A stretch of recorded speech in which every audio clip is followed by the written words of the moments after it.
मी देवेंद्र फडणवीसांनी महाविकास आघाडीवर पुन्हा एकदा आरोप केलेला आहे आणि हा आरोप अत्यंत गंभीर आहे। कारण मला अटक करण्यासाठी 4 षडयंत्र आखली, काही अधिकाऱ्यांमुळे मला याची माहिती मिळाली असं म्हणत देवेंद्र फडणवीसांनी महाविकास आघाडीवर जोरदार निशाणा साधला आहे।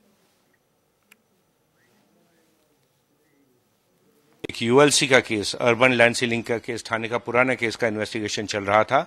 उसमें संजय पांडे के माध्यम से उसमें ऐसी इंस्ट्रक्शंस थी कि किसी प्रकार से श्री फडणवीस को और मेरे को उस केस में घसीटा जाए, हमको इन्वॉल्व किया जाए। माननीय मुख्यमंत्री श्री एकनाथ शिंदे को भी उस केस में घसीटा जाए, उनको अरेस्ट किया जाए। ये बात भी उस समय के आयोग के ऊपर प्रेशर लाके संजय पांडे ने की थी और वो डायरेक्ट इंस्ट्रक्शंस ले रहा था श्री अनिल देशमुख से।